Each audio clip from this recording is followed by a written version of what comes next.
Kita mulai dengan figur yang paling kompleks dalam fiksi ilmiah, Paul Atreides dari Dune. Banyak orang yang baru nonton filmnya mengira Paul adalah hero penyelamat Arrakis, tapi itu salah besar. Paul adalah peringatan tentang bahaya dari sebuah karisma. Paul memiliki kemampuan melihat masa depan. Dia melihat ribuan jalan masa depan, tapi tragisnya hampir semua jalan itu mengarah pada satu hal: jihad. Perang suci atas namanya yang akan membunuh miliaran manusia di seluruh galaksi. Paul menghabiskan separuh hidupnya mencoba mencegah masa depan itu. Dia takut menjadi Mesias. Tapi ketika Harkonnen membantai keluarganya, Paul terpojok. Dia terpaksa meminum Water of Life. Dia terpaksa menerima peran sebagai lisan Al-Gaib. Kejatuhan Paul bukan karena dia menjadi jahat, tapi karena dia menyerah pada takdir. Dia memilih jalan balas dendam, meskipun dia tahu harganya adalah genosida galaksi. Paul Atreides adalah fallen angel yang unik. Dia adalah Tuhan bagi pengikutnya, tapi monster bagi hati nuraninya sendiri. Apa yang terjadi jika simbol harapan terbesar di dunia kehilangan segalanya dalam satu hari? Jawabannya adalah Injustice Superman. Kal-El di semesta ini jatuh karena satu hari buruk ciptaan Joker. Joker menipunya untuk membunuh Lois Lane yang sedang hamil. Di momen Superman menembus dada Joker dengan tangannya, Superman tidak hanya membunuh badut itu, dia membunuh Clark Kent. Dia membunuh idealismenya. Logika Superman berubah drastis. Cinta dan dukanya berubah menjadi otoritarianisme. Dia memutuskan untuk menghentikan semua perang dengan paksa. Dia menjadi diktator bumi. Superman ini jatuh karena dia percaya bahwa keamanan lebih penting daripada kebebasan. Dia ingin menyelamatkan dunia dari dirinya sendiri, tapi malah menjadi ancaman terbesar bagi dunia itu. Di Demon Slayer, iblis biasanya digambarkan menjijikkan, tapi Akasha, Upper Moon ketiga, berbeda. Dia tragis. Sebelum menjadi iblis, dia adalah manusia bernama Hakuji. Hidupnya didedikasikan untuk melindungi orang lain.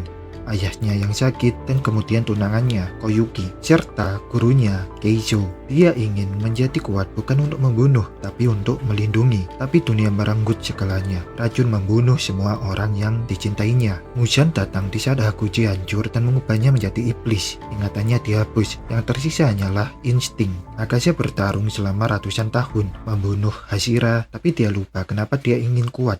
Bahkan sebagai iblis, dia punya prinsip aneh, tidak memakan wanita. Alam bawah sadarnya masih mengingat Koyuki. Kejatuhannya adalah lupa ingatan. Dia menjadi monster yang mencari kekuatan kosong, padahal kekuatan aslinya, yaitu cinta, sudah mati ratusan tahun lalu. Masih di Demon Slayer, kita punya sisi gelap dari hubungan kakak beradik Tanjiro dan Nezuko, yaitu Gyutaro dan Daki. Gyutaro tidak jatuh karena ambisi, dia jatuh karena lingkungan. Lahir di distrik pelacuran paling kumuh, wajahnya jelek, ibunya membencinya, orang-orang memukulinya. Satu-satunya hal indah dalam hidupnya adalah adiknya, yaitu si Ume atau Daki. Ume adalah kebanggaannya. Ketika Ume dibakar hidup-hidup oleh samurai, Gyutaro memohon pada Tuhan, pada Buddha, pada siapa saja.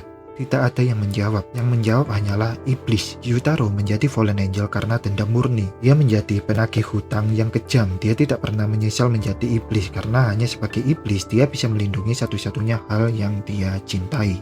Jika Naruto percaya pada ceramah no jutsu, Nagato percaya pada kehancuran. Lahir di Megakure yang selalu hujan dan menjadi medan perang negara besar. Nagato melihat orang tuanya dibunuh ninja Konoha. Dia melihat sahabatnya, Yahiko, bunuh diri demi perdamaian. Kesimpulan Nagato dingin dan logis. Manusia tidak akan pernah paham arti damai kalau mereka tidak merasakan sakit yang sama. Empati itu omong kosong. Rasa takut adalah kuncinya. Dengan pain atau 6 jalan kesakitan, dia ingin menjadi Tuhan yang menghukum dunia. Dia ingin memberikan sakit pada dunia agar dunia berhenti berperang karena takut. Nagato adalah fallen angel yang ironis. Niatnya murni perdamaian, tapi jalannya adalah terorisme massal. Dia menjadi monster untuk mengakhiri monster lain. Di atas Nagato ada dalang sesungguhnya, Uchiha Madara. Madara bukan sosiopat. Dia sebenarnya seperti kata Shirama adalah orang yang mencintai terlalu dalam. Dia terlalu mencintai adiknya Izuna. Ketika Izuna mati dan klan Uchiha terpinggirkan, Madara melihat realita dunia shinobi sebagai neraka. Filosofinya sederhana tapi mengerikan. Di mana ada cahaya, pasti ada bayangan.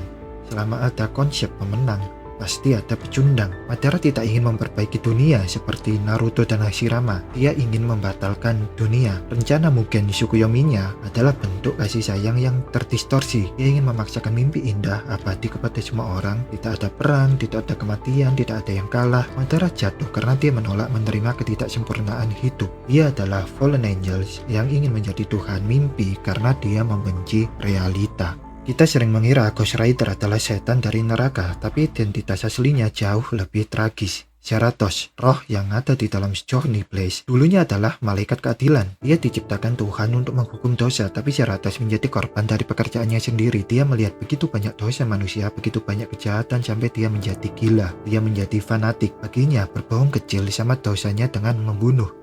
Semuanya harus dibakar. Obsesinya membuatnya jatuh. Dia diperbudak oleh Mephisto, ingatannya dia hapus, dan dia diyakinkan bahwa dia adalah iblis. Zeratos adalah peringatan tentang bahaya fanatisme moral. Ketika kita merasa paling suci dan berhak menghakimi semua orang, saat itulah kita berubah dari malaikat menjadi iblis yang paling menakutkan. Dan di puncak daftar ini, kita punya definisi cinta yang paling egois namun paling indah. Homura Akemi dari Madoka Magica. Awalnya, dia cuma gadis lemah yang ingin menyelamatkan satu orang, yaitu Madoka Kanami. Homura memutar waktu hampir 100 kali. Dia melihat Madoka mati dengan cara mengerikan berulang kali. Dia membunuh perasaannya sendiri, menjadi dingin, menjadi mesin pembunuh, demi satu tujuan itu. Tapi di film Rebellion, Homura melakukan hal yang tak terbayangkan. Ketika Madoka sudah menjadi Tuhan dan turun untuk menjemput jiwa Homura ke surga, Homura menarik Madoka jatuh. Dia memecahkan hukum alam semesta, mengambil kekuatan Tuhan dan menempatkan dirinya sebagai iblis. Kenapa? Karena dia tidak mau Madoka hilang menjadi konsep abstrak atau Tuhan. Dia ingin Madoka hidup sebagai manusia biasa yang bahagia, makan kue dan pergi sekolah. Dia rela menjadi iblis dan dibenci oleh Madoka sendiri asalkan Madoka bisa hidup bahagia. Ini adalah bentuk Fallen Angels yang paling murni, menolak surga demi cinta.